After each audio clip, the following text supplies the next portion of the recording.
Welcome to my YouTube channel. Kung bago ka lang sa channel na to at true-blooded Aldab Nation ka, tama po ang channel na pinuntahan mo. Kaya considering na po kitang bagong subscriber. At huwag mong kalimutan pindutin yung bell para lagi po kang updated sa bagong video na ilalabas ko. Salamat po sa iyong pag-click sa channel na to. Welcome back mga kaaldab. Ito na naman po ang inyong lingkod, si Mr. Destiny, at magbibigay tayo ng pinakamaiinit na update po ngayon sa social media. Napansin niyo po ba yung mga post video ngayon ng mga army at mga main fanatics? Tinauna talaga nila ng Sunday, no? O family bonding. Ito yung sinasabi ko na talagang hindi po pwedeng hindi sila gumawa ng mga post na akala nila papabor po sa kanila. Akala nila porket nag-post po sila, isasang-ayon na po sa kanila ang panahon. Hindi po nila alam dahil sa mga ginagawa nila, napapaisip naman po yung iba. Di po ba? Bakit ganun lang daw po yung mga post ni Main? Parang wala naman daw po napapabor sa mga fans at syempre sa mga kritiko ng mga main fanatics at army. Kung ganun lang naman daw po yung ipopost nila, ano pang rason? Di po ba? Alam naman daw po nila, alam naman po ng lahat na bakasyon nga po si Mengay. At bakit na andun nga po si Congressman Arjo kung nakauwi na? Mga katanungang mapapaisip naman po talaga kayo. Di po ba? Hindi, real talk to mga kaaldab. Kaya dun sa mga nagsasabing wala daw si Congressman Arjo, malaking kalokohan po yun. Tignan nyo kasi mga kaaldab, eleksyon po o malapit na po eleksyon. Magagawa pa po ba ng isang politiko na magpasarap? Di po ba? Dito nga po sa amin hindi pa po eleksyon o malayo pa pero naghahanda na po sila. Kailangan ipakita na nila yung mga plataforma na gusto nilang mangyari. Di po ba? Ngayon pa na may kalaban po si Congressman Arjo na si Bingbong Crisologo na number 1 po sa District 1 at hindi pa po natatalo. Nag-retire po siya dahil tapos lang po yung termino niya. Di po ba? Pero never po itong natalo. Sinasabi ko lang po ito para lang po klaro. Pag ganun ang kalaban mo, magagawa mo pang magliwaliw. Hindi, sinasabi ko lang po ito mga kaaldab para lang po malinaw. Para lang klaro. Yung mga iba kasi hindi ako naiintindihan, hindi ako nauunawaan, pero gets ko na.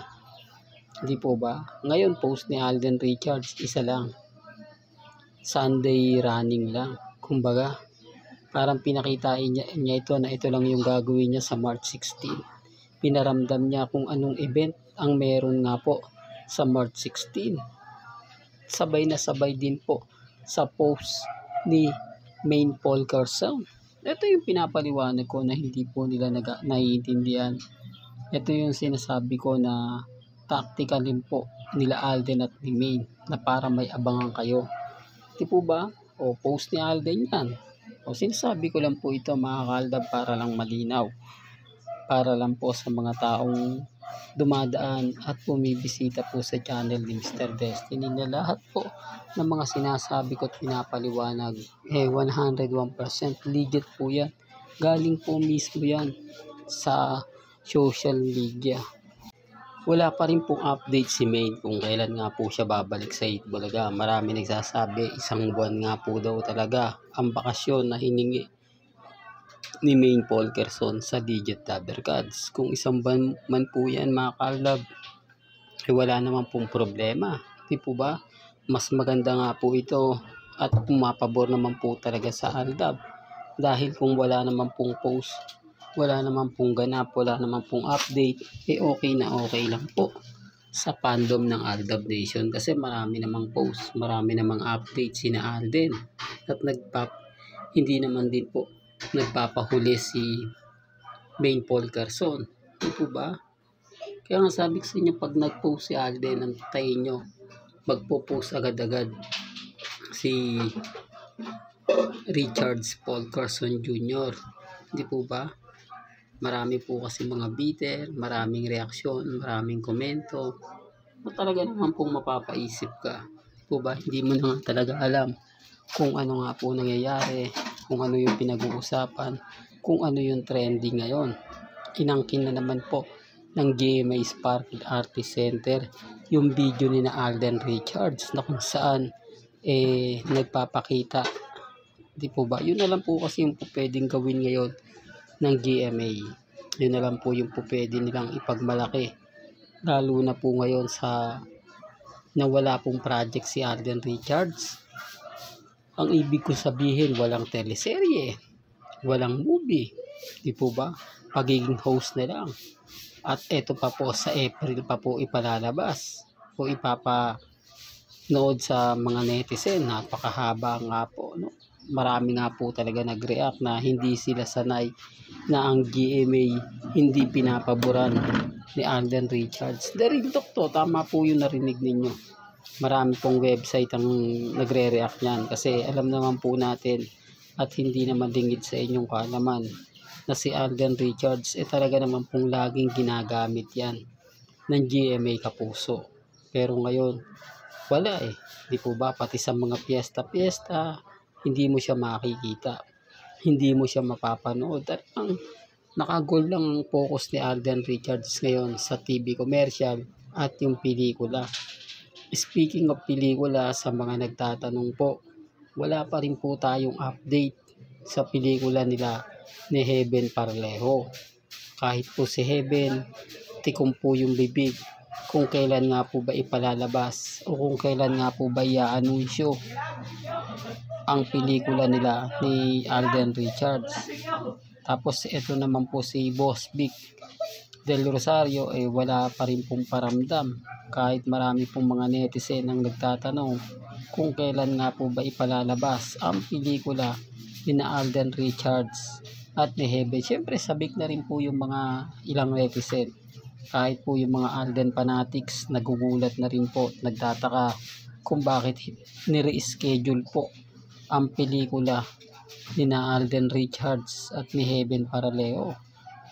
Maraming mga katanungan mga kaaldab na mahirap talagang sagutin. Doon pa lang sa katanungan na yon, hindi po masagot-sagot mismo ni na Alden Richards at ni Boss Vic kung kailan nga po ba talaga dapat tamang ipalabas ang Out of Order.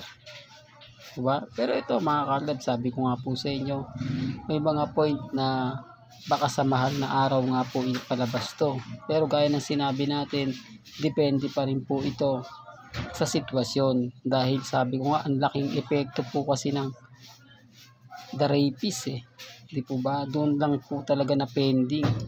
Bigla kasing trending. Ngayon wala na. Kung pansin nyo, pinahype lang ng mga netizen. Nung nag-hype, nung pinag-usapan, hindi pala papayagang ipalabas sa publiko. Anong nangyari? Diba? Kaya sabi ko sa inyo, ako kalmado at kampante lang. Kaya nga po hindi ganong makagalaw ngayon si Richard Paul Carson. Hindi niya masabi kung kailan nga po talaga ang date na ipalalabas ang Out of Order. Alam nyo naman po na maraming fans talaga naghihintay dahil ito daw po yung kauna-unahan na magiging director si Alden Richards. The real talk to mga kaaldab at suspense thriller to. Kakaiba po ito sa mga pelikula na ginawa ni Alden Richards kung sa The Road nga lang daw po hindi siya nagsalita at yung scene niya kapraso lang. Ito daw po talagang kagigiliwan. Mala horror suspense nga po raw itong pelikula na to.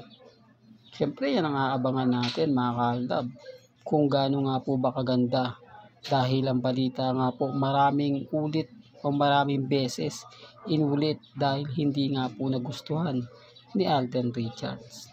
Hanggang dito na lang po ang ating latest updates. Kaya kung gusto nyo pa po ng pinaka-latest at sariwang update, abay tumutok lang po kayo dito po sa channel ni Mr. Destiny para updated po kayo sa mga bago at sa mga latest na i-upload po natin maya-maya lang. Kaya kung bago ka lang sa channel na to at isa kang true-blooded Aldab Nation, na nagmamahal kina Mengay at Isoy, tama po ang channel na pinuntahan mo. Kaya consider na po kitang bagong subscriber. At huwag mong kalimutang i-share ang mga video po natin sa mga mami, sa mga titas, at sa mga senyor. Hanggang sa muli, salamat po sa panonood at pakikinig.